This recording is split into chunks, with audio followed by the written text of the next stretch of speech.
Back like we never left. The Daytona 500 weekend has finally started. And we have to break down these Daytona Duels. Second stream of the day. If you missed our earlier stream, we did a full tier list of every driver, full-time driver in the series. But now it's time to get into the specifics. The Daytona Duels kick off here in about 2 hours. We've got 2 slates tonight, 6 slates over the course of the next, or not 6, 5 slates over the course of the next 5 days. We're going to break down each and every one. And with me to do it, as always, the Prince of DFS Army, King of NASCAR, Taco. Taco, second stream of the day. How are you feeling? Oh, pretty good, man. I'm ready to get into this. These duels are fun, especially the second one. People put less effort into it. Yeah, it's as much. It's funny, as much overlay as we got in the Clash. Definitely no overlay going to be in this one. Most of the big contests are already full, so hopefully, you set up you reserved your lineups already, or else you're hopping in the secondary contests. But I don't even know where to start, but I guess where we should start is an introduction to the Domination Station. If you've never used it before, so real quick, we'll go through what the Dom Station is, how you can generate up to 600 lineups in about 30 seconds, and then we'll get into the specifics driver by driver. But Taco, I'll kind of cede the floor to you. This is your baby right here. How do you approach setting up the Dom Station? Obviously, this is a different slate. We'll have to do a separate video for the Daytona 500 and then more traditional races. But for a short slate like this, what are some of the things you look at when setting up the Dom Station? So with these slates in particular, what's always remained true year to year is you can kind of pick whoever you want. Now, Duel 1, like the best plays are kind of the most expensive plays. You might run into salary problems somewhere, but like Duel 2 especially, what you find with these slates where you're leaving a bunch of money left over, there's super speedways slates, your shortened slates, exhibition stuff, is usually just sort by fantasy points and then work on your exposures on the way down. So you can set the minimum, maximum exposures that you want from each guy. But let me just go over the options up on the top here real fast. So I'm asked a lot what the difference between optimal mode and tourney mode is. Optimal mode is just raw mathematical. These are the best projecting lineups. If you run 100 of those, then you're probably going to get a lot of the same 2 drivers together a lot. Tournament mode forces you to assess the exposure settings that you have between every run. So it gives it a more mixed bag for sure. So I usually recommend having tournament mode on, especially in NASCAR. Unless you're running like a bajillion lineups and you have a really tight core. For uniques, I always recommend, if you're like mass multi-entering, just to do one. But if you're kind of spread out all over the place, or especially at super speedways where it's kind of mix and match, I would do 2 uniques there. Of course, you can set the number of lineups you want to have. Randomization, I think for the super speedway races, it gets up pretty high, like 15 to 20% is where I like it. Usually I'd have that set around like 12% or something like that. But super speedways, the duels won't be as high, probably like 15-ish for the duels, because those tend to be a little bit more cordial. But actual super speedway racing with the wrecks and everything, you want that randomization cranked pretty. And what that does actually is it just adds a plus or minus 15% variance to the projections. So on any given run, Tyler Reddick might be 15% worse or 15% better. It just adds some of the variance we see in NASCAR. It's such a variance-heavy sport. Adds a little variance to the run. Yeah, for sure. And then we're gonna go into more detail in it later. But that's just kind of the quick breakdown for this week. I wouldn't worry about the Dominator settings as much in this race, but most races you will be looking at those Dominator stacking options. Yeah, really important. Like shorter tracks, you're going to want to lock in like at least 2 Dominators. Usually bread and butter tracks, like intermediate tracks, you're locking in at least 1 Dominator. And the Dominators are just going to be guys starting in the top 10 who have a real chance to like lead a bunch of laps. So say like if Cole Custer qualified 7th, he wouldn't be listed as Dominator, but like Kyle Larson would. So that just allows you to get someone's going to lead early on in the race instead of just taking all place differential plays, because those are usually pretty dead on arrival if you accidentally forget your dominators when you run lineups. Yeah, for sure. If I don't actually use on Sunday, I might use like set the top 15 to a dominator and then put at most 2 or something like that. But for short slates like this, I just ran my lineups before the show. I didn't use any dominator rules or anything. I don't really think you need to. And then when it comes to actually dialing in your percentages, I know everybody kind of has a different approach to this. Geek has mine. I know what I do, or I tend to do, is I really like to dial in my percent ownerships. So generally how I approach a slate like this is I look at what the projected ownership is. And this number is based off our DFS Army's algorithm, whatever sauce Taco puts in this. They're usually pretty close. And if I'm bullish on a driver like Kyle Larson, I want to aim to be a little higher, and that's my leverage. So if I'm bullish on a guy like Kyle Larson, the projected ownership on him is 22%. Depending on how bullish I am, I might put that up at 30, and that'll aim to get me about 8% leverage. If I'm very bullish, I might go all the way up to 45 or 42 if I want 20% leverage. And then I just go down the list and set those exposures and then run. And you'll find pretty quick that you'll get close on some and away on others. And then you can go in and actually make slight adjustments to the fantasy points projection, whether you want to use the tool here on the side or actually just go in and change this to 35 or whatever. And then you can start to dial in your projections like that and get pretty close to what you're looking for. Maybe at the end of this, we'll do some runs, but I know you guys are keen to get into the actual driver by driver. Do you have a different technique when it comes to kind of honing in your projections, Taco? I know some people use minimums. I know some people use different techniques. I usually would mix and match. I'd say for, just to start, you should look at the highest projecting values, or in this case, in a slate like this where value doesn't matter, salary doesn't matter as much, I'd look at the highest projecting plays and then kind of set your maximum bout to where you'd want them to be, because they're probably going to try to go over that. So you want to just limit those. And then you want to go down to the bottom, the guys that are usually going to be skipped, and look for guys who you may want to set a minimum of for your, they'll be included in like your shitter rule. If you use a shitter rule for, usually you'd have those in like intermediate or short track races, but those would be guys that project like shit, but you need to have just a percentage of them just in case they do kind of end up out there. And the shitter rule would just be to put all those shitty plays together in a group setting and say at most one. So you can only have like one shitter instead of having multiple shitters, because then at the end of your runs, you will have, just all the really bad plays put together. You don't really want that. You want to limit to one shitter per race. So it's usually my process there. Yeah, and we'll get into it. I know it sounds complicated, but maybe towards the end, we'll do some runs and show how you can kind of dial in percentages. But I think the nice thing about NASCAR is like there's only ever going to be 40 at most players to deal with. It's not like NFL where you've got 250 or 300 or whatever it is players on a given weekend. So it's really helpful to be able to go in and dial in every single player on the slate or every driver on the slate as close as you can.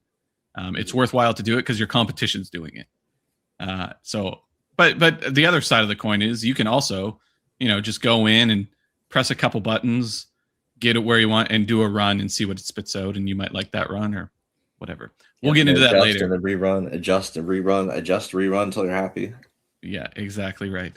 But we'll get into that a little later because we got a duel to talk about starting in about 2 hours till lock. Like I said, contests filling up very quickly. So if you haven't reserved those lineups, now is the time. And honestly, that's one of the most useful things about the Domination Station is doing a 150 random run just so you can reserve your lineups very quickly. Yeah. But anyway, we'll get into this. I should get my notes open as well because there are some things you should note when it comes to this race. Obviously, if you're new to NASCAR DFS, this is a pretty unique slate, a dual slate. 20 drivers in each race, one of the smaller races of the season. So the techniques we'll use in this race are pretty bespoke. We don't really necessarily use them in any other race. Mm-hmm. Generally speaking, on a plate track, Taco, you're trying to generally get one or two guys starting up front, but you really want to focus on place differential. That's not necessarily the technique you would use on a dual slate. Yeah, I think what we should do before even getting into these duels is just look at the last 4 duels and just see where the fantasy point distribution was. So you can see here. Like, so far the trend has been the last 2 years that in Duel 2, the pole sitter has actually tried, and it's been a Penske Ford each time. I think Logano and Cindric. And I think Cindric won from the pole. But usually when it's Hendrick, or we've seen the Briscoe here, we saw in the 2024 duel, the pole sitter will usually just fall to the back. Like, we've had Bowman win the pole a lot here recently. He always just instantly goes all the way to the back. Like, it's not a big deal. He's already locked in. But yeah, it seems to be more of a mix, although I don't know if it's just a Penske thing or just if someone needs reps, they'll just go out there and practice blocking from up front. Yeah. Generally speaking, you're going to have at least half of your lineup is going to be place differential plays. On a traditional Daytona Talladega slate, 4 or 5 of your optimal lineup guys are going to be place differential plays.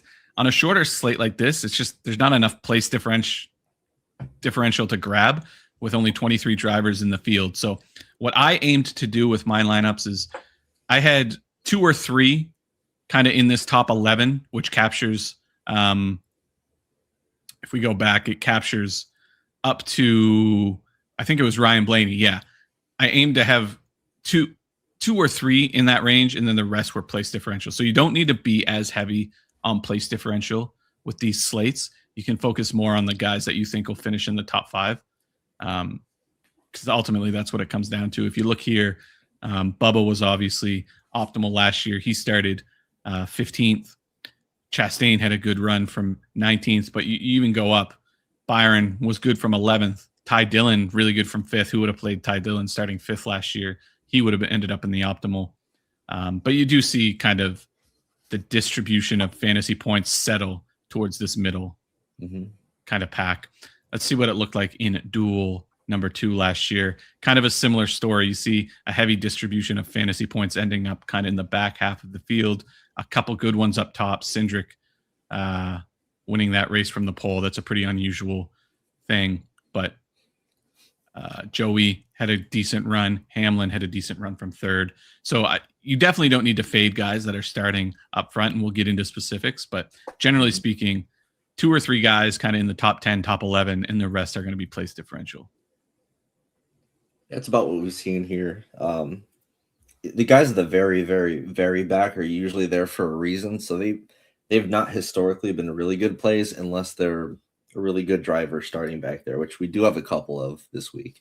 Yeah, and there's a couple guys that are racing to get into the race. So they have different priorities than some of the other drivers in the field too. We'll get into those. What I do need to do is go over on my other screen and make a copy of this so I can edit. But we will get into this. I think we'll sort by starting position, I think. Probably the best way to do this. Yeah, I was about to say salary doesn't really matter. Even on this slate where the 4 best plays are the 4 most expensive plays, you can still easily afford anyone you want. Yeah, that's a unique thing about plate racing. You can pretty much put whatever lineup you want. You're not going to be restricted by salary. So let's go. We'll just start at the top with Kyle Busch, who somehow, some way, all of a sudden is the pole sitter for the Daytona 500 after years with Hendrick, after years with Joe Gibbs Racing. RCR is the one that delivers him his first Daytona 500 pole. With that in mind, I played almost no. And when I say almost no, I played no Kyle Busch at all in my runs. I do not anticipate them going out and being super competitive. I suspect they were super, super trimmed out. This is qualifying trim at its finest. And I think you can see that by the delta between Kyle Busch and Austin Dillon's speed. I suspect Kyle Busch and that team really wanted to get the pole, and the car is set up to do so. I don't anticipate him being competitive in this race. I think he'll fall back pretty quick. I could be wrong, but that's kind of the stand I'm willing to take. If I get beat by Kyle Busch somehow in 2026, I just got to take my L. But yeah, I was very underweight on Kyle Busch. Yeah, I'm with you. I always just kind of fade the pole sitters on these things. So far, it's only been the Penske Fords we've seen really try from first. And I mean, sometimes they will try for a little bit, but if anything even gets remotely dicey, they usually just dip. Kyle's an old man. He's dipping. That's the scary part too, is we do see that, like that, those first kind of 10, 15 laps, they tend to, you can't just bail out. Like you can't just immediately fall to the pack. So they just fall in line. And sometimes that line happens to be the lead line, and they get some laps, but it's pretty common to see the pole sitter fall back. Kyle Busch has nothing to race for, and Kyle Busch doesn't need reps. Kyle Busch has done this. So I would be very surprised to see him be competitive here. Yep. And then you always got to think about second place, because if they bow out early, it's usually who gets the lead.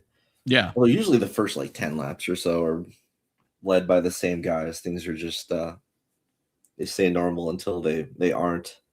But Priest, I mean, highly impressive. His finishes at the super speedways haven't been as good as they should. He's gotten a lot of wrecks and stuff, but RFK overall, really good super speedway team. Priest has Buscher right there behind him, Logano, LaJoy. I mean, just tons of Fords in this duel, and that's kind of like the story for me. Look at the starting like top 15. It's like half Ford. Yeah, a ton of Ford. And we did see, I think it was the first duel last year, Priest started second and ended up having a pretty decent run. He didn't lead any laps, but he was clearly trying to be competitive. Ran up in the top 5 until that first yellow flag, and then made his way back up to the front, led a couple laps towards the middle. But clearly some effort. Didn't work out last year, didn't hit the optimal. But I agree with you. I think there's a lot of Fords, and I think Priest is in the best position of those Fords to be the kind of leader of this pack early. Unfortunately, Joey Logano is inevitable in these situations. So I think that kind of caps his upside. But Priest certainly feels more playable than Kyle Busch, but still, I was way underweight on Ryan Priest. Yeah, it's someone you'll slap a little min on, but I mean, I wouldn't full fade Priest like I would full fade Busch. Yeah, I'm not really huge on any of these guys in the front, like 2 rows. Yeah, that brings us to but Bowman's probably the first of the interesting one. Corey Heim, to me, I think it's kind of similar to Kyle Busch. If you look at Corey Heim's qualifying pace versus the other 2311 guys that were locked in, I don't think Corey Heim was able to somehow find a couple tenths on those guys. I think Corey Heim is very talented, but maybe not that talented. So I suspect they are super trimmed out.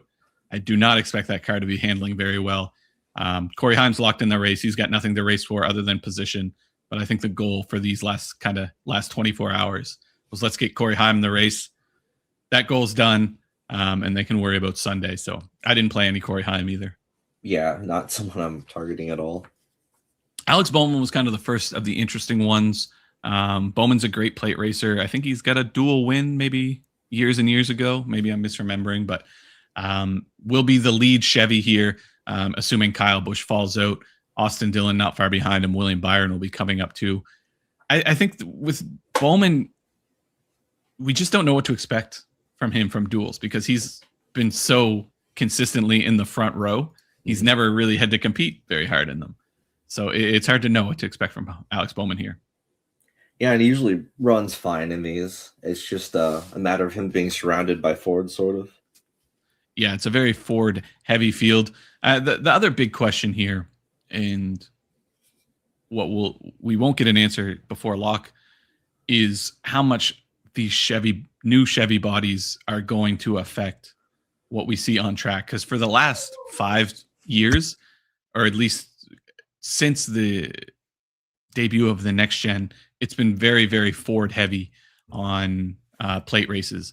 Chevy may introduce a new body this year, and one of the things they mentioned was they wanted to be more competitive with Ford on super speedway racing. If they were successful in that, then we could see Chevy be very competitive in both these races. But I don't know. Bowman starting fourth didn't feel great. I mean, based off what we saw from qualifying, really, it doesn't seem like any manufacturer sticks out just from the limited amount of info that we have. That is something that could come into play for Duel 2. Yeah. So I wouldn't go out of my way to make like manufacturer stacks in these, but maybe I would have them on standby for Duel 2 if like one manufacturer is very clearly faster, like if the Chevy nose is hitting or they suck or something. Just be prepared for that with the transition to Duel 2. Yeah. Have your late swaps ready, because if we see that Chevy is as dominant as I think they hope to be, we'll have to make some adjustments. Starting fifth, Chris Buescher, great plate racer, great at the duels, top 4 in 3 of the last 4, including winning back here in 2022. This is his track. He's really good at Daytona, really consistent. A lot of Fords to help him. Obviously, his teammate going to be right in front of him there as well. Mm-hmm. It's just, I don't know. I have so much trouble playing guys starting, even in a duel, a guy starting fifth. You kind of need a top 3 to hit the optimal, or you need to lead significant laps. And as good as Chris Buescher has been on plate races, I don't think we've very consistently seen him be dominant at Daytona. He's just been consistent. Yeah, it seems like we usually get someone from the front 3 rows, and you're looking at this slate, and it just feels like, okay, Logano, very obvious. Buescher would just be my like second pick behind Logano there. Yeah. Perfect time to talk about Logano. He's the first of these, top 6 drivers that I played significantly and I aim to be overweight on. Joey Logano is just so good at plate racing. The field trusts him to be out front and kind of lead the charge. We were talking earlier in our video, dating back to the start of the next gen era, Joey Logano has more than double laps led than anybody else in the field at Daytona, or on super speedways, I should say. He's just so good at this. Like I said, the field trusts him to lead the field. So as long as Joey stays out of trouble, I think he'll lead laps and compete for a top 5. He's pretty consistently been inside the top 5 at the recent duels. And among the drivers in this first section, in this kind of like top 9, there's no real other candidates to lead this race confidently. Mm-hmm. Bowman, maybe. Priest, we've seen lead at plate races before, but really Joey's your only candidate before you get down to Brad Keselowski.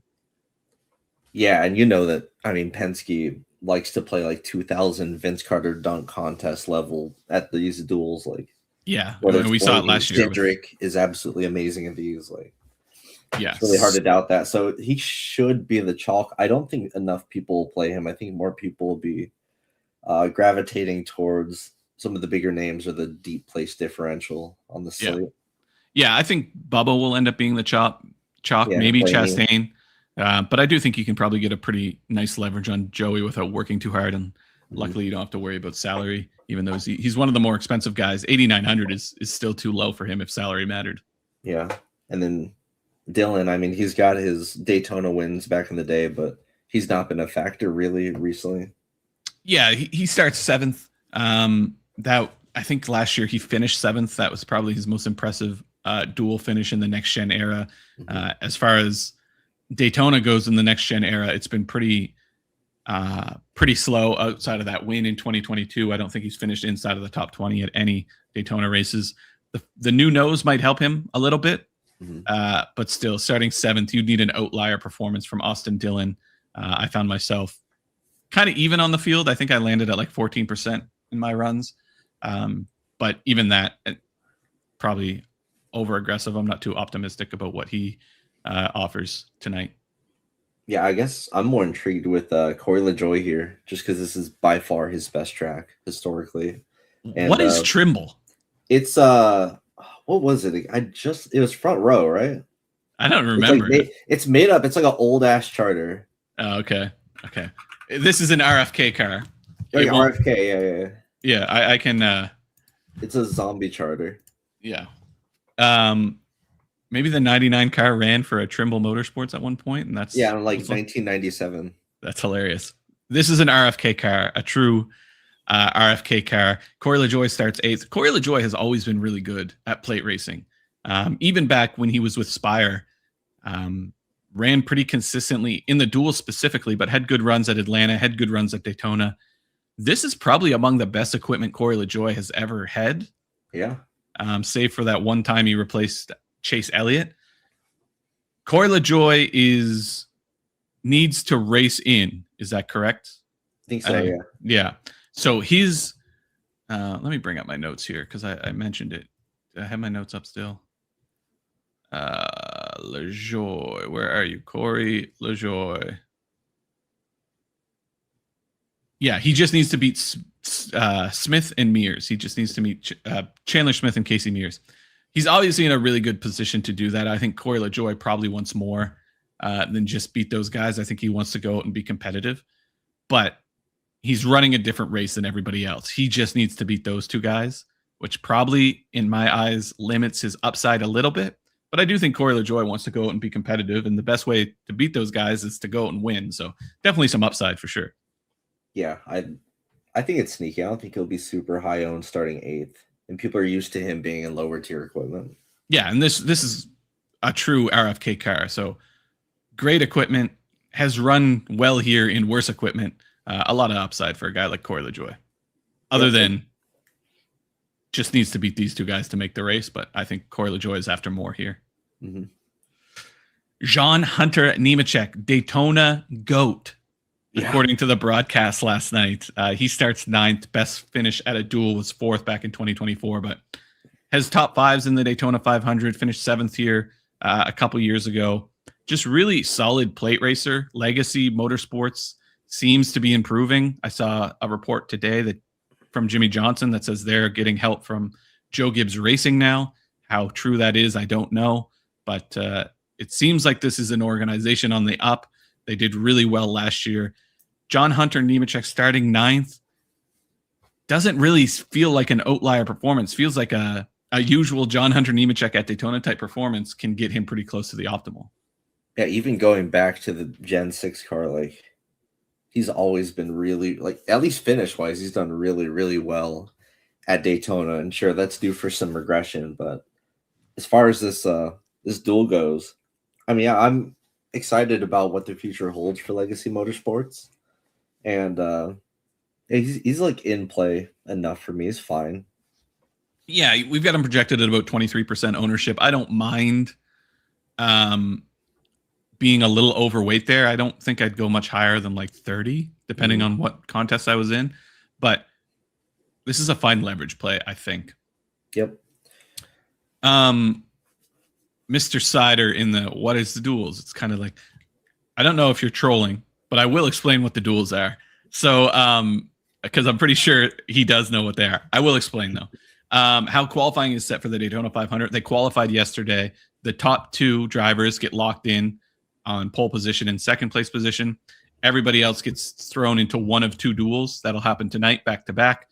And your finishing position in your respective duel. So the first duel will be the inside row. The second duel will be the outside row. So if you finish first in your duel, you're starting 3rd in the Daytona 500. If you finish 2nd in the first duel, you're starting 5th, and so on. It's just a weird thing they've always done with the Daytona 500 to set the field. Very bespoke. Only happens once a year, but tend to be pretty fun races. Mm-hmm. Where were we? Brad Keselowski walking around Daytona with a cane after he injured his leg skiing. He has been approved to go racing tonight. Just got approved last week. Still needs assistance to walk around. But we've seen Brad perform well injured before. That being said, Brad Keselowski's style on plate racing is very, very aggressive. The most aggressive in the field, I would think. I've got to imagine we see a little toned down Brad Keselowski with a leg that's not all the way recovered in a race that really doesn't mean anything in the grand scheme of things, especially with somebody as talented as Brad Keselowski. I have convinced myself that he's going to take it pretty easy tonight, but I'm not sure if that's going to be the case or not. It's hard to read his mind, but there is some validity to that feeling, I think. And that's where the dilemma lies, because you're going to get that ownership reduction, as I'm sure a lot of people will think the same thing. Yeah. If Brad Keselowski's coming in 100% healthy, I think this is probably much closer to 40, 45%. But when we get to Sunday, there will be none of this. Brad Keselowski is going to be Brad Keselowski on Sunday. Yeah. I just don't think he wants to wreck a race car tonight and, risk injuring his leg or doing something silly. I think he'll be conservative, but we've also seen that might help him because he's been overly aggressive at times. Maybe him dialed back is the right recipe for success. Yeah, that and just attacking Fords in this slate is kind of the way to go from just a pure number standpoint. The fact that all the Chevys are starting in the back. Yeah, and that's another nice thing. If you're going to be underweight on Brad Keselowski, you're probably going to shift that ownership to either Blaney or Logano. It's hard to go wrong there. So it's not the worst. I found myself a little bit underweight on Brad Keselowski, but not too much, about a little closer to 28%, 27%, which brings us to Ryan Blaney, who is, in my opinion, smash. A very good play. The third best of the Penske cars when it comes to plate racing, but still very, very good. He won Daytona here last year. Is that right? Yeah, the second Daytona race he won last year. He's been pretty competitive in the duels. Doesn't tend to dominate quite as much as Joey Logano. Tends to be more of the pusher in that situation. But still, probably going to be a very chalky play. I mean, third best Penske super speedway driver just means third best super speedway driver. Yeah, exactly. Good company to be in. Yeah, they are very good when it comes to plate racing. Yeah, I mean, he's a little better at Talladega, but still, I mean, he's super live here. Yeah, the issue with Blaney is it's just going to be hard to get leverage on a guy like that. He's going to be 15%. Yeah, with everyone wanting to spend their salary, maybe not as much on this slate as slate 2, but still, people are going to see Blaney go, oh, he wins at Talladega, Daytona all the time. You got to go for him. He's starting the double digits. I was a more little bit cheaper than Byron. Yeah, I was a little more aggressive on my ownership with Joey than I was on Ryan, but I still played a whole big bunch of Ryan Blaney. William Byron will start right beside him in 12th. Byron finished second in his duel last year, 2-time back-to-back Daytona 500 winner, though not a Daytona dominator by any means. We haven't seen significant laps led or fast laps from him. He just seems to be there at the end. A fine play. I think he's a little hindered by the sheer amount of Fords in this duel. But I still think he's a guy that's going to run for the top 5. Yeah, that's about what you'd expect of him here. These mid-range good drivers historically have just done well across the board. Should be lower owned than Bubba and Ross. So I guess the question you're asking yourself is guys like Blaney and Byron starting mid-pack, how do they compare directly against Bubba Wallace, Ross Chastain? Because that's where the ownership is going to be, just with how deep they're starting. Yeah, for sure. And with that in mind, we can probably group these guys together as just kind of sprinkle plays, Cole Custer and Cody Ware. Both those. I mean, Cole Custer has a little bit of upside. Yeah. Cody Ware, I don't know, with the new engines, the data update that they're these guys are Chevys. Yeah, I guess he's helping out the numbers here. Yeah, that helps the numbers a little bit. Yeah. But still, Cole Custer and Cody Ware both on independent teams, no teammates. They will probably be a part of the Chevy contingent here. They probably get to join them on their strategy. I think I'm a little more bullish on Cole Custer here than Cody Ware. Cody Ware has just kind of been 15th to 20th at most dual races in his career. Cole Custer similar, but we have seen Cole Custer, especially as of late, be able to run well on plate tracks. Just starting 13th, there's not really enough upside. You'd probably need him to finish 5th or 6th. That would give him 47 points, which is probably enough. But that feels like a bit of an outlier performance at Cole Custer, but he did finish 4th here last September. Yeah, it's just going to be a little splash play here and there. Yeah. Jimmy Johnson, he's locked in. He's not racing for anything, but me and Taka were talking about this earlier. I think Jimmy Johnson wants the reps. So I think he will try to be competitive here.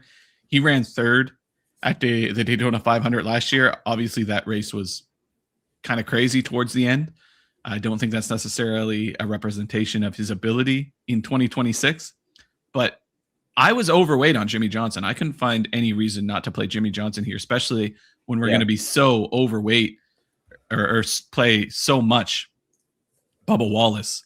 Jimmy Johnson seemed like a fine play to me. Yeah, I think a lot of people are going to avoid him knowing that he's locked in, and it's not like a super sexy starting spot. Plus, I don't think people are going to go down to the 5K just in general. Yeah, you don't need to, for sure. You're Yeah, certainly don't mind me some Jimmy today. Yeah, I think he'll be a little higher owned than 7. I think I played him closer to like 15% when it was all said and done. I just think there's a little bit of upside, and like we said, legacy is on the up. So I think Jimmy wants to be a part of that. Yeah, and then what up, Cadillac? Then we got Chalk City here. Yeah, Chalk of the slate. I think he'll be the most popular play, and for good reason.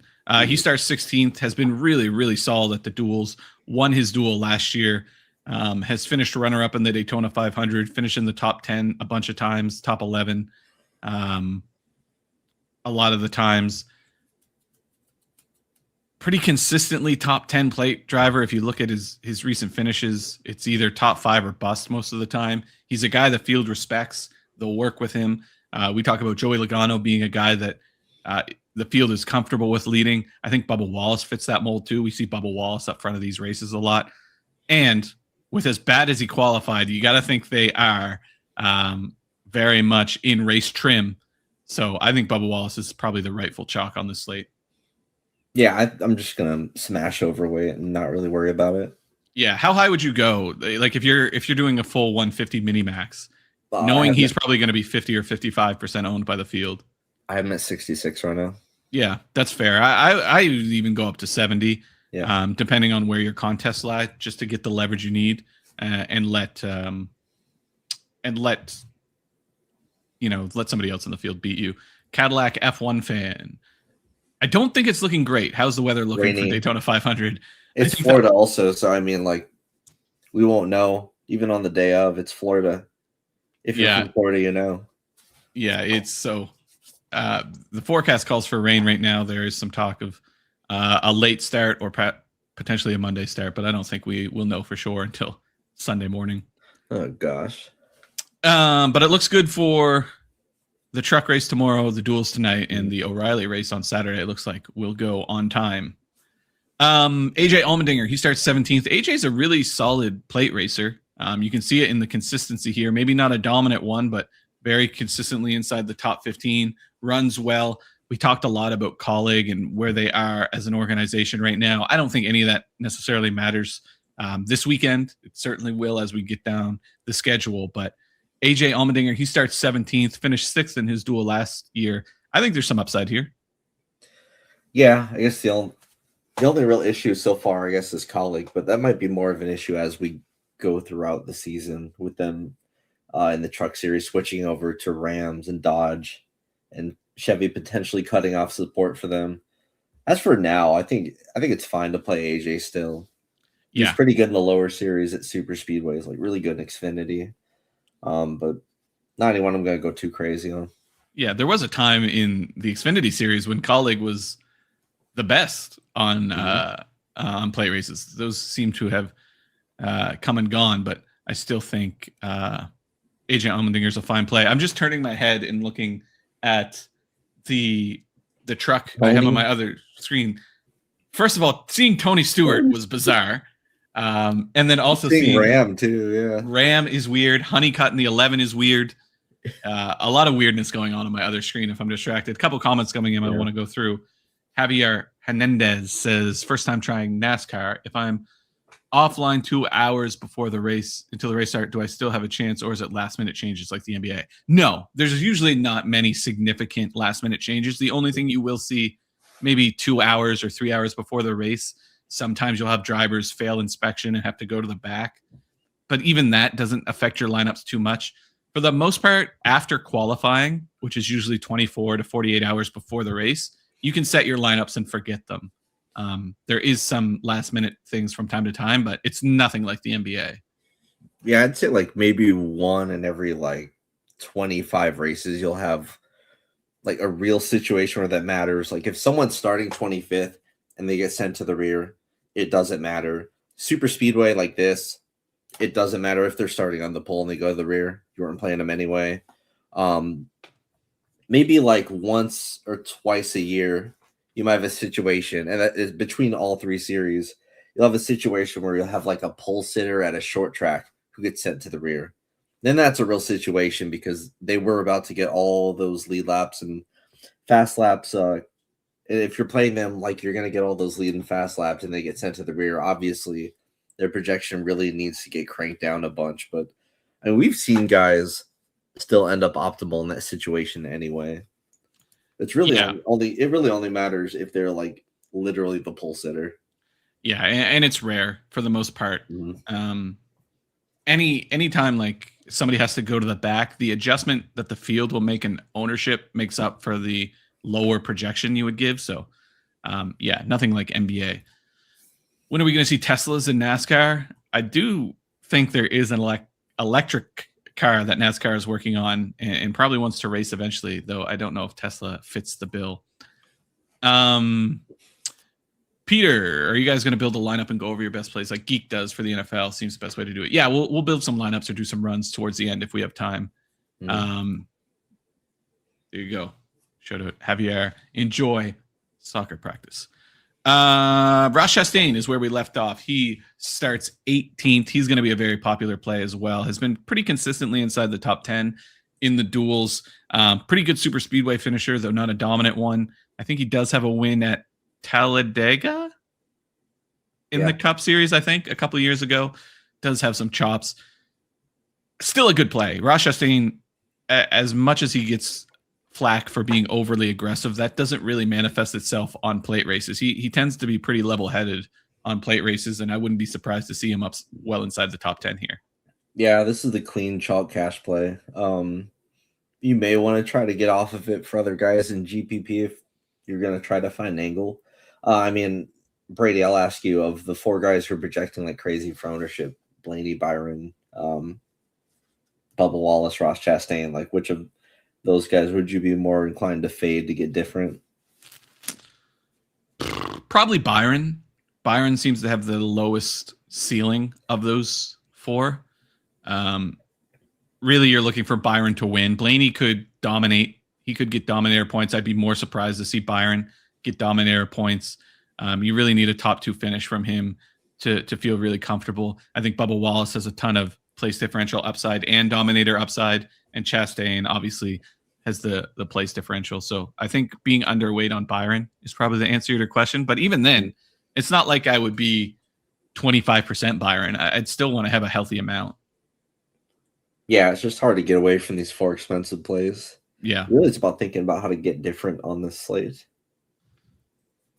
Yeah. I don't know if I can stay up to 1 a.m. since it's late. Yeah, you're going to have to be up late for most NASCAR races in the UK. I know it's tough on the European fans, but check out Duel 1 if you can, and check out the Daytona 500 on Sunday. Shane Van Gisbergen was a guy I found myself pretty overweight on. He struggled at plate races to start, but towards the end of last year, like Talladega, he ran top 10 or top 11. Daytona, he ran very well. Seems to be very good at wreck avoidance. Maybe not super good in the draft yet, but in a small field like this, that probably won't matter. I think a lot of people just naturally gloss over SVG on slates like this that are, the shorter plate slates, but I found myself wanting to play him at like 30 to 33%. I have a lot of leverage on SVG. Yeah, he's someone I was getting to a bit here, just trying to be a little different. For me, he passed the eye test. Well, when I watched him at Talladega, he actually led significant amount of laps and ran the top 5 a lot. I think it was a couple of years ago. Just improving steadily, starting back in 19th. I think he'll sneak up a few spots. Yeah. I found you just kind of got to get different in this range. There's so many chalk plays, so getting leverage on SVG seemed like a good one. Daniel Suarez, he starts 20th. Fine track history when it comes to plate races, fine track history when it comes to dual races. He's in a new team. He's replacing Justin Haley in the 7 car for Spire. Another fine play. I didn't find myself wanting to get a whole bunch of leverage on him. Just new places, new faces. didn't want to put too many eggs in that basket yet, but fine. Still a decent play. Yeah, the unlikely hero of the Clash, Suarez. Yeah, I'm kind of with you there. Just in a new team, should be some growing pains there, but yeah. Shout out Philly. Please keep doing live NASCAR shows before long. My goal, listen, I had 2 New Year's resolutions. One was to wake up earlier. I've kept to that. 2, I would love to do a live show for every single race this season, including all the O'Reilly series and all the truck series. Am I going to stick to that? Yes. I'm going to try my best. My goal is to do a live show for every single NASCAR race this season. We'll do Cup Series races on this main channel. We'll probably do the truck and the Xfinity on my second YouTube channel. Just, I know the DFS Army subscribers don't really care about truck racing and Xfinity races, but I am going to try to do a live stream for every single one. So I will do my best, and we will certainly do one for every race this weekend, no matter what. Cadillac says Daytona 500 starts 8 p.m. my time. That's not so bad. That's not so bad. It's, I guess, the night races that are much more difficult. So yeah, Daniel Suarez, I kind of matched the field on. That's where I landed. Yeah, I'm a little under. Chandler Smith is someone that I'm looking at here. I think I should project him a little bit higher. Yeah, I think it's he was not bad before he wrecked out in his duel last year. Yeah, and this is a front row car. Chandler Smith is a decent enough driver. This is decent enough equipment. He is a guy that needs to race his way in. So really, he needs to beat Ryan Preece, because I'm not sure Casey Mears is going to hold the draft.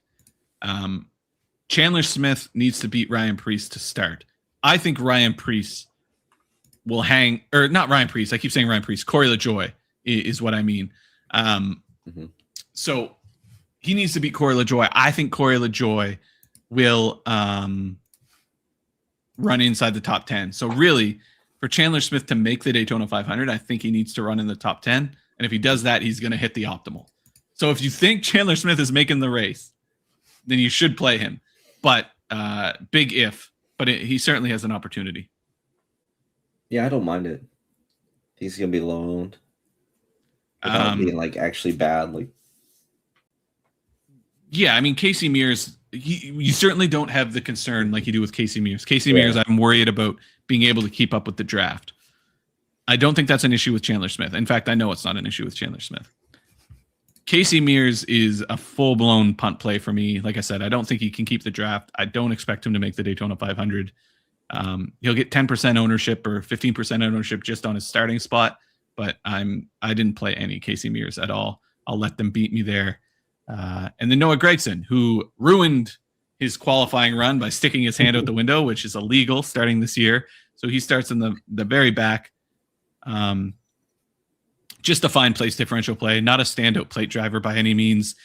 Only really has one good dual run, and even that was only an 11th place finish. Would need a bit of an outlier performance here from Noah Gragson. Look, I like guys that start in the very back for reasons that, while their fault, doesn't have to do with them being slow. So I'll love me some Gragson here. Yeah, I don't think it's a bad play. We've never really seen him perform that well in a duel. Yeah. Oh no, he asked, but I think the opportunity is there as well. Yeah, certainly. High upside. I will drop the link for my other YouTube channel. I don't know if that might get auto deleted, but that's where we host the other streams if need be. There, yeah. So there's Duel 1 done and dusted. I think my favorite play on the slate is Bubba Wallace. I think my win pick is still probably Joey Logano. Mm-hmm. And then I liked getting a little overweight on Shane Van Gisbergen. I think he can do the same with Daniel Suarez. Cole Custer is kind of an interesting one if you want to get real weird.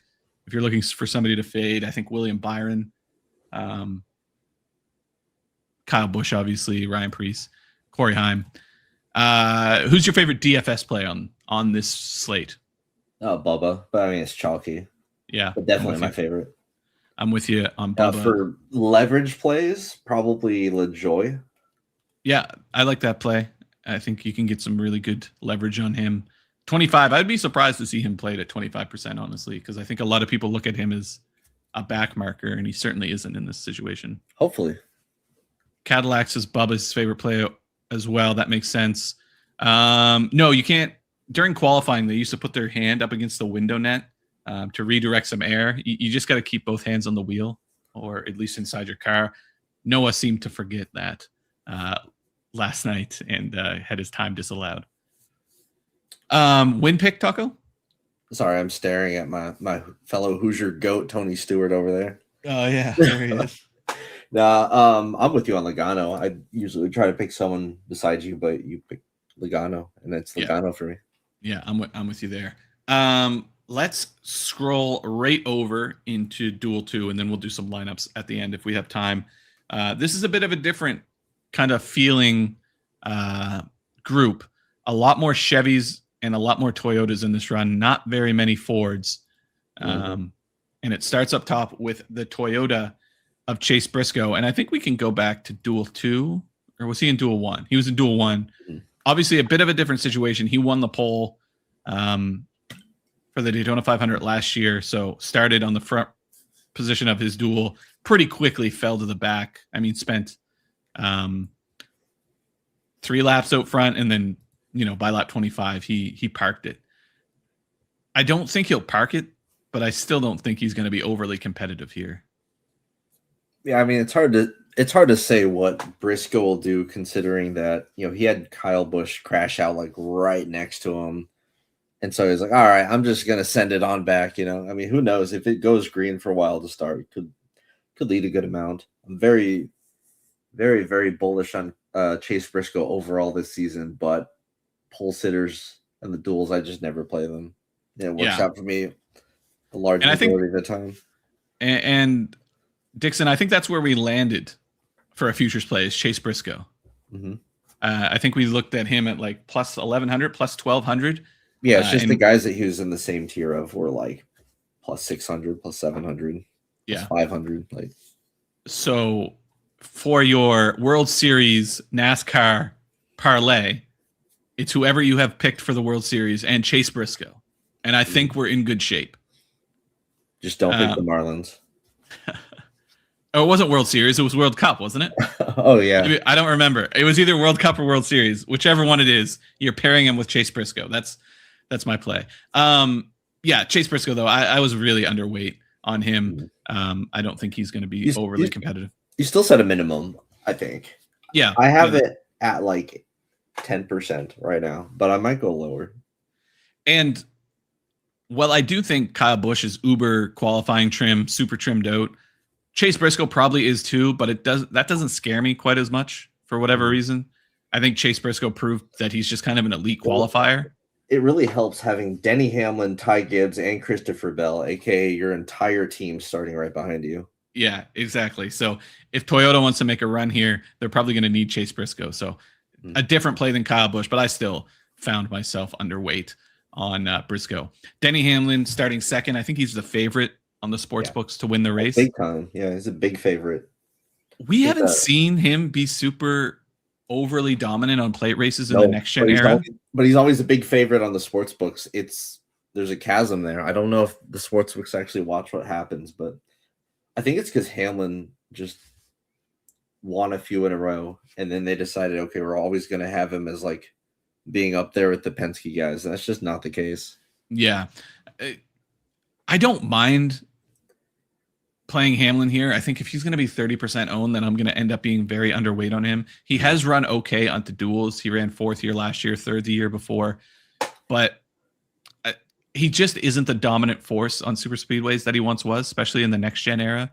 So if he's going to be played 30% and he's starting second, you're basically putting a win bet on him.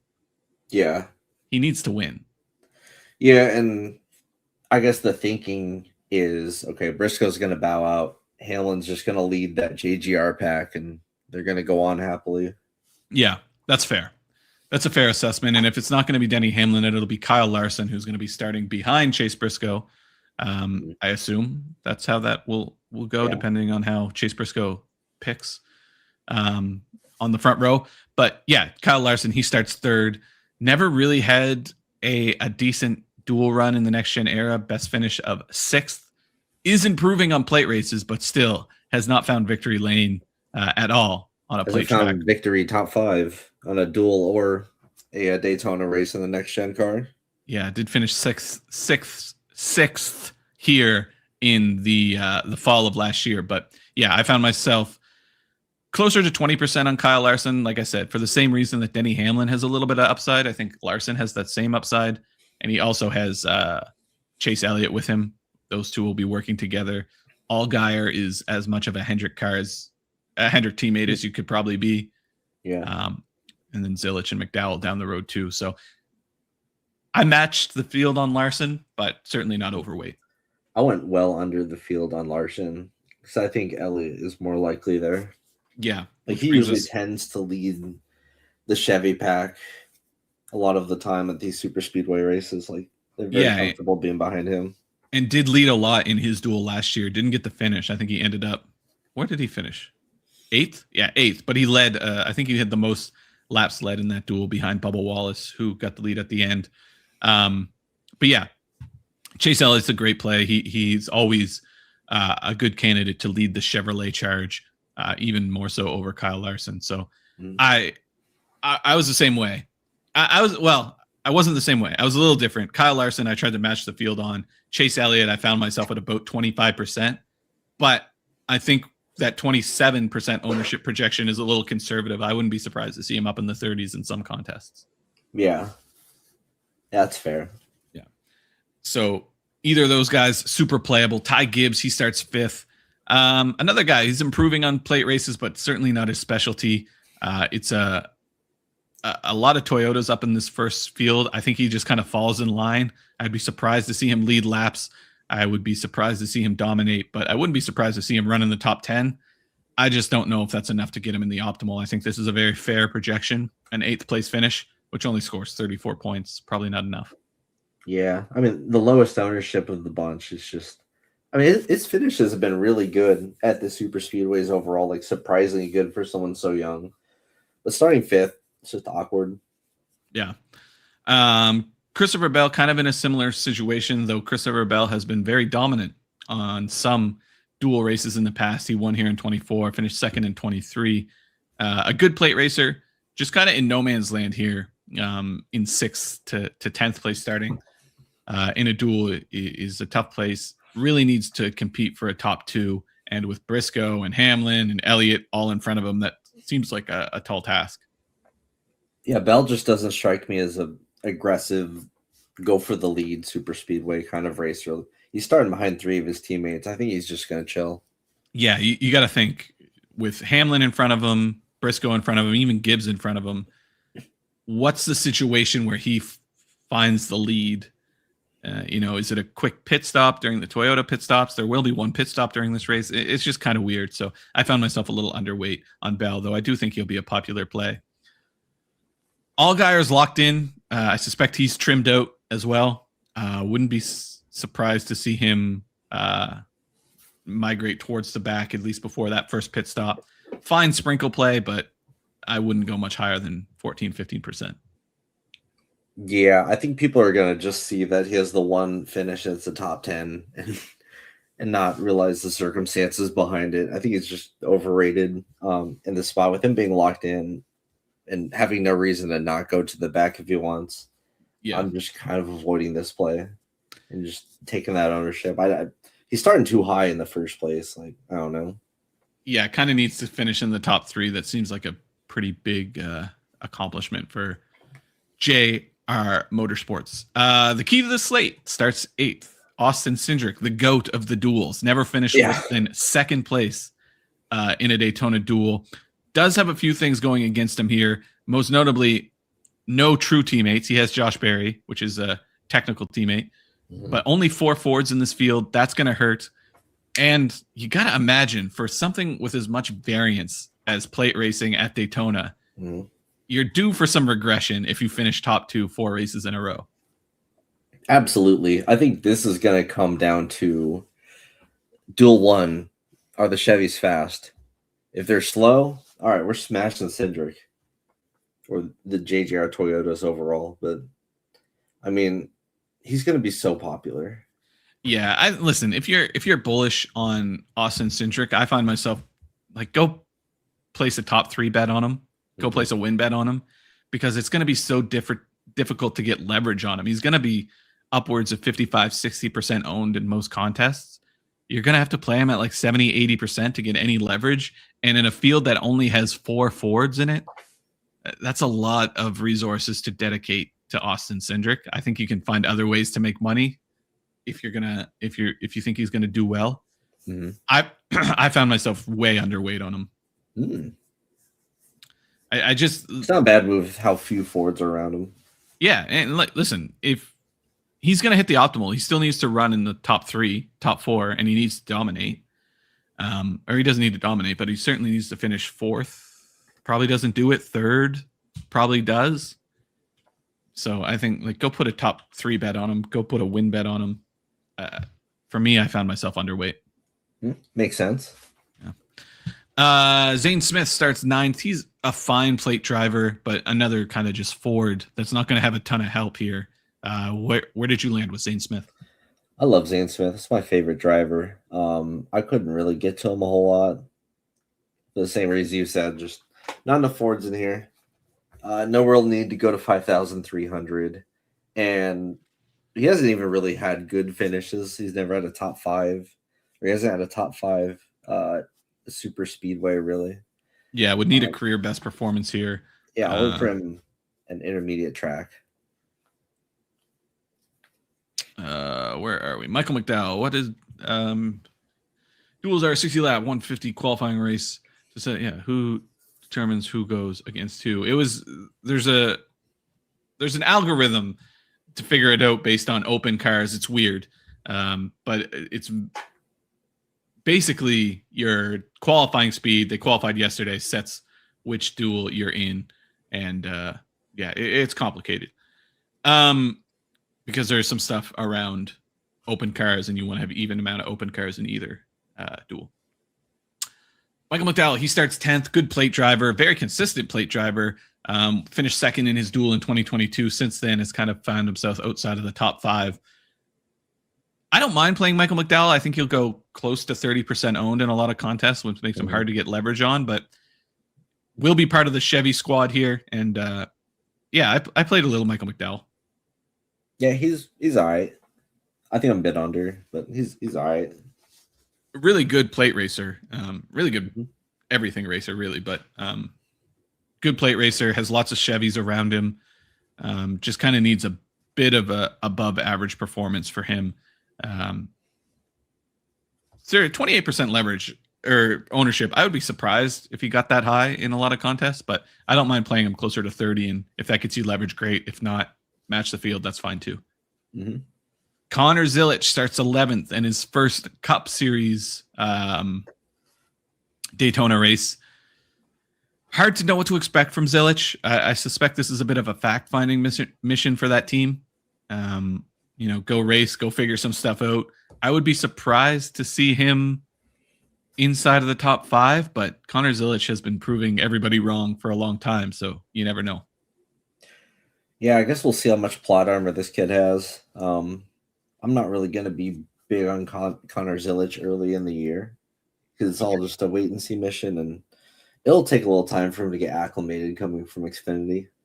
Yeah, for sure. And I think kind of the hype around Connor Zilic will push his ownership a little higher than it ought to be. Yeah, at least at the start. Yeah, and his odds at the start of the year. So yeah, I found myself. Do I have my list here? Yeah, I'm way underweight on Connor Zilic. I'll let myself get beat there if he runs well. Mm-hmm. Brings us to Eric Jones, who in theory is a pretty good play. Great plate racer, really good at Daytona. Finished 5th here in the race in the fall last year. 2nd in his duel last year. Legacy, by all accounts, is on the up. He's finished top 5 in his duels the last 2 years. Has finished top 5 at Daytona, finished top 5 at Atlanta. A lot of super speedway success for Eric Jones. Starting 12th, not the greatest starting spot, but still, I think he can get to Jones here. Smash! I love Eric Jones at super speedways. I will never stop playing on super speedways. So good. Yeah, and a guy that's, you talk about having some level of trust. Certainly a guy that the Toyotas seem to trust to lead the field. So and the team's getting better. Absolutely. And if it's true what Jimmy says about having a JGR alliance, then maybe he gets a little help from the JGR guys here as well. So yeah, I was pretty bullish on Eric Jones. I think I played him closer to 35%. I have like 70%. Woo, you're really staking your claim on Eric Jones. You gotta do it with a few guys, yeah. Yeah, absolutely. Josh Berry, he starts 13th. He will be Austin Cindric's best friend. Will that be enough? I don't know. Not a plate racer by any means. Finished 9th at Daytona in the fall. That was his best plate run in the next gen era. And I didn't find myself needing to play much Josh Berry here, even as good as the Penske cars are. I just don't know if this is Josh Berry's bread and butter. Yeah, Josh Berry is really good at crashing. Unfortunately, there aren't many wrecks in the duels, so not much for Josh Berry to do here in this race. I do think he can probably run around where he starts, so I would just be surprised to see him push towards the front. It's a bad draw for the Fords. Yeah, I'm just so all in on Jones. I don't really care about Berry here. Yeah, Carson Hocevar projects to be a pretty popular play. He's been really, really good on plate races as of late. Finished second at Atlanta last year, top 10 at the late Atlanta race and both Talladega races, was running okay at Daytona before wrecking out. In fact, I think he was leading that race at one point. A lot of upside for Carson Hocevar, I think. I mean, Hocevar and Jones pretty similar here, both really good like super speedway guys. It's just the ownership is not going to be similar. So as good as Carson Hocevar is, and he's really good, don't get me wrong, he's just extremely high owned. And I guess like you with Cindric here, it's a good spot to get underweight because even going like 40% is like fine. Yeah, if he's truly going to be 58% owned, it's impossible to get leverage on him. You can't play 65% Hocevar. He's starting to get mad popular at these super speedways. Everyone's kind of realizing, oh, he's like really good at these. Yeah. So I think across the board, we're in agreement, a little bit underweight on Carson Hocevar, though legitimate race winning upside. He is very, very good at these type of races. Mm-hmm. Riley Herbst starts 15th. No teammates in this. He'll probably fall in with the Toyota crowd, but I suspect. Oh, he does have Tyler Reddick. I'm sorry, Tyler Reddick's behind him. But still, not a plate racer by nature. Hasn't had a lot of success. I think he finished 12th in his duel last year. Fine sprinkle play, but would need a bit of an outlier run to hit value here. Yeah, just starting a bit high for me to be super excited about. I'm not really sure what he does here. Like, I just don't see him being a top 10 guy ever. Yeah, it seems like would need a bit of carnage or a bit of silliness at the end to hit value. There's not very much of that around here.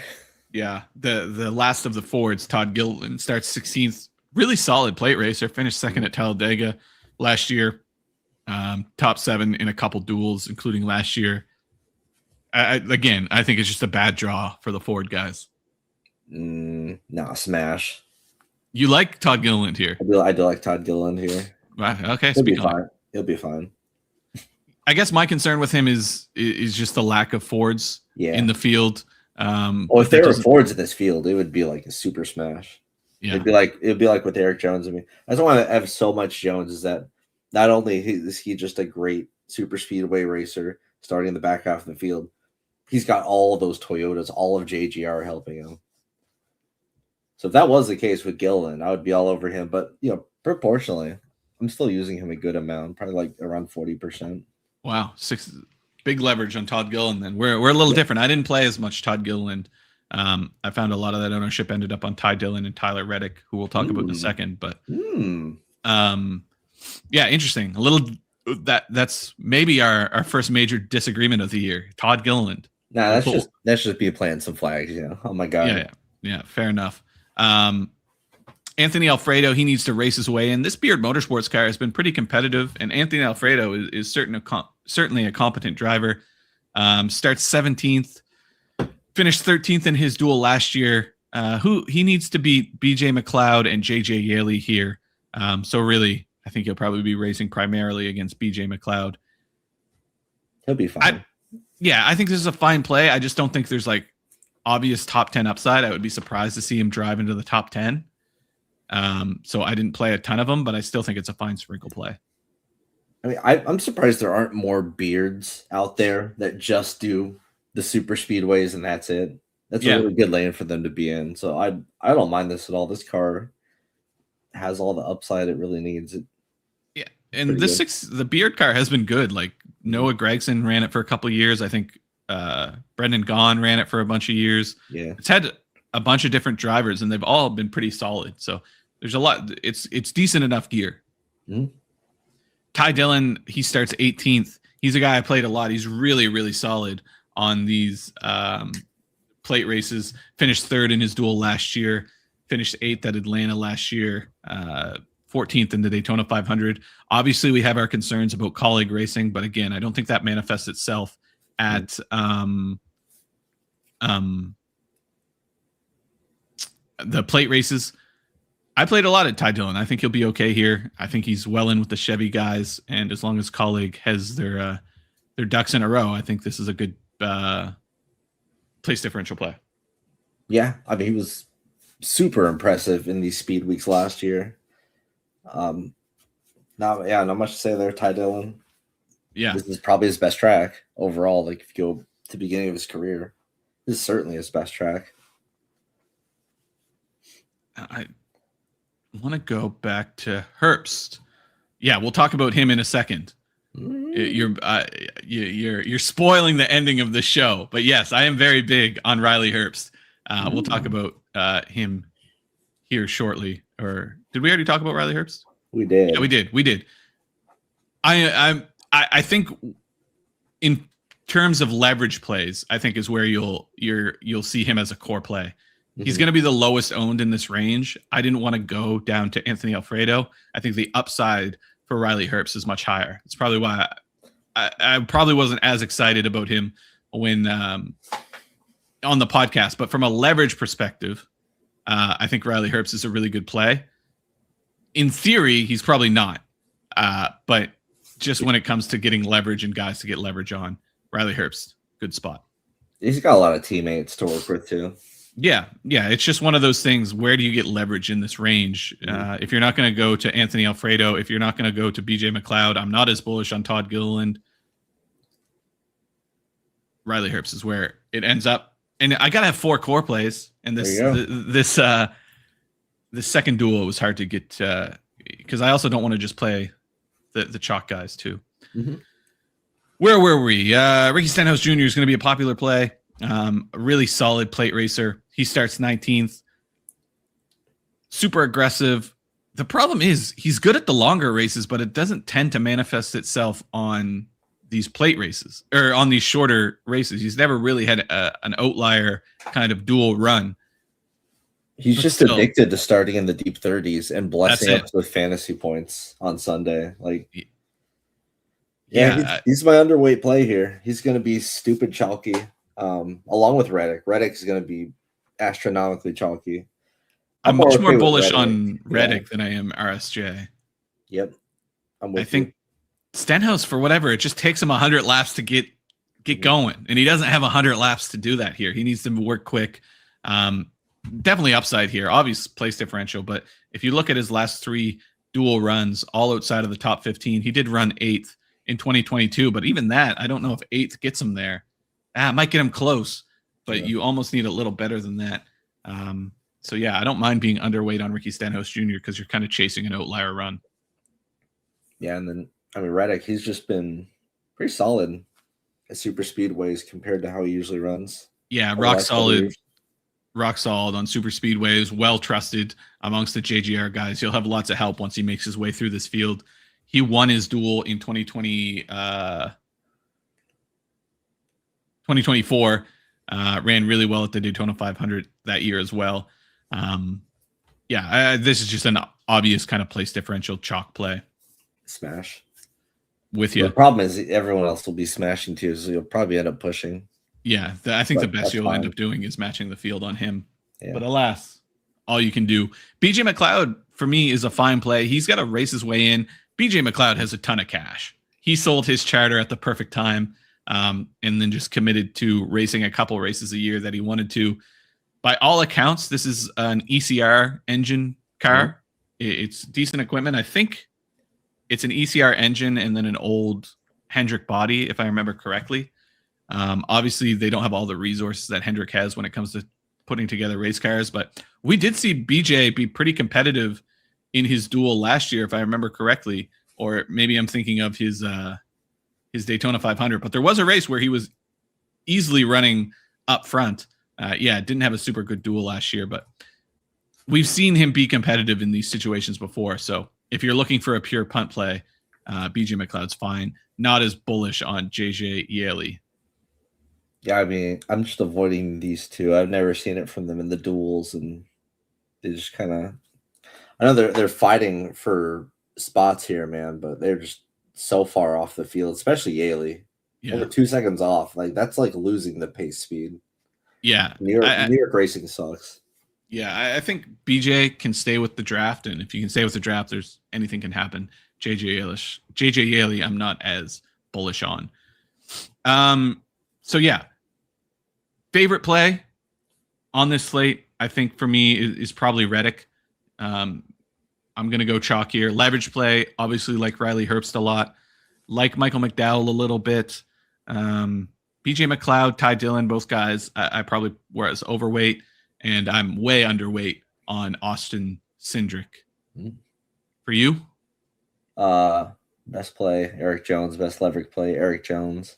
Best like actual deep leverage play, probably. Yeah, I'm with you there on Herbst if he comes in running low owned. Cindric, I don't know, man.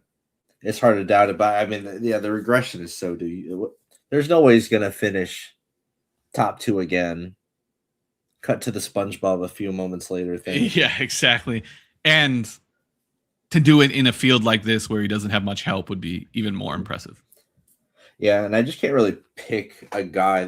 There's no Logano in this slate to make the front of the race easy, so it actually becomes a bit more mix and match for me up top. Yeah, hard to pick a winner for sure. There isn't that one dominator if you're going to take Austin Cindric out of the equation. I don't know. Honestly, man, I'm so bullish on Reddick. I think Reddick can win this race. Yeah. I'm going to go with Reddick as my win pick. Yeah, he's in the race trim. That's for definitely, sure. Definitely in race trim. Let's go back to the domination station here and just do kind of a natural run. I'm going to reset all these and just kind of see what as Geek would say, what Jesus is spitting out. So let's go tournament mode, 2 unique players. I want to go to duel 1. I just want 1 lineup. Let's go 3 lineups. Randomization, put about 15. Let's set these to 99 just so it'll run. Optimize and see where we end probably up. Shouldn't do random if you're going to do it this way. Yeah, fair enough. We'll do it again. There we go. Let's see. Spitz gives us Byron, Blaney, Wallace, Chastain, Hunter, and Cole Custer. Jesus likes. That's interesting to me. Uses all of the salary. Yeah, that's the thing about Duel 1 is salary actually matters a little bit if you're going to just jam in all the chalk plays together because they're the 4 most expensive plays, which is rare. We almost never see salary coming into play in these duels. They usually price them out like this on purpose. Yeah. So it just so happened to be the 4 most expensive plays are in play. So you do have to save a little bit of money if you're just going to jam in all the chalk. If we let's do a 150 run with 10% randomization and just see. I know Bubba Wallace will be popular. Byron will probably be popular. Let's see what it ends up spitting out in terms of projections. Plays Bubba at 71, Blaney at 63. Plays a lot of Brad, starting 10th. It really likes John Hunter. Yeah. Which I guess is fair, given how good he has been historically. He played a lot of Suarez. Where did it get its most leverage? Got about 15% leverage on Bubba, 10% leverage, 20% leverage on Brad. Jesus is not worried about Brad's leg at all. Yeah. Which is fair because it's just looking at historic numbers, and Brad has been super, super good. Where did it take a stand? Pretty low on AJ, which is fair. very low on Cody Ware. Doesn't Very do fair. Benheim or Chandler Smith. Yeah. What did it do with Kyle Busch? Probably Didn't none. even play. Yeah, none at all. Excluded. Interesting. Yeah. So I mean, Bubba Wallace, I think, is a play we both agree with. Yeah. I'm a little more bullish on Joey Logano than Ryan Blaney, but that's probably fair. And Kez would probably lower. Just I wouldn't injury concern. I wouldn't play Kez at 58%. I don't think. Yeah. Let's do the same thing with Duel 2. We'll just jump that up to 150, 10% randomization. Then we probably got to hop off here and make lineups because we got lock in 30. Yeah. Oh, I need to set this to 99. Optimize. Let's see. I will be quick. I promise. Yep. Let's see. Cindric, it still wants to play at 81% along with Reddick. So it still loves Cindric. Hocevar, it's pretty bullish on too. Still trying to get some leverage on Hocevar, and as bullish as you on Eric Jones. Let's go. So yeah, that's interesting. Let's see where it took some stands. Pretty bearish on Chase Elliott. Doesn't like Connor Zilic very much. Doesn't like Kyle Larson. That makes sense. Not with me on Ty Dillon. Oh, wow. No. Wow, Jesus. Fake. Yeah, but nothing there that jumps out. I would definitely push down some Cindric ownership here, I think. Yeah. And man, I know you're bullish on Eric Jones, but I don't know if you're 50% leveraged on Eric Jones. Yeah. That seems a little much. Yeah, I wouldn't play anyone over 60% outside of maybe like one or two dudes, like Reddick, I guess. Interesting. It's getting leverage on Ty Gibbs. Yeah. That's a play that's easy to overlook, but I guess if you think Ty Gibbs can hang in the top 5, he becomes an okay play. It's like the Fords in the first duel. It's just hella Toyotas hanging up front. Yeah, that's fair. Looks like we got about 50 minutes to lock. Interviews starting on TV, so we'll leave it there. That is 2 duels wrapped up. I will be back tomorrow. Taco may or may not join me. I'll be here. Taco will be here for the truck race breakdown. Maybe we'll do that around, I don't know what time qualifying is for the truck race. Let's look. Qualifying is at 4. The race is at 7 or at 3. The race is at 7:30. So maybe we aim to do a truck pod about the same time, maybe a little earlier, 5:30 or 4:35, something like that. Yeah, let's aim to do that. If that's the case, we will see you tomorrow, probably on the other YouTube channel. Won't put that on the main channel. DFS Army members can get it on the main channel. I'll put it in the Discord, or you can follow me over on this other YouTube channel. If you're not signed up for DFS Army to get access to all these tools, you can do so. Head on over to dfsarmy.com/NASCAR. Get signed up using code Daytona 26. Yep. Gets you 20% off any membership, gets you access to the research station, all the cheat sheets, and of course, the domination station, as we just demonstrated there. Very, very useful. With that in mind, go make some lineups, and we will see you tomorrow around 4:30 or 5 p.m. Eastern. I'll be there. Taco will be there. Taco, say the line. Hey, double the helmets up tonight. All right, boys. Let's go get them. Let's make some money.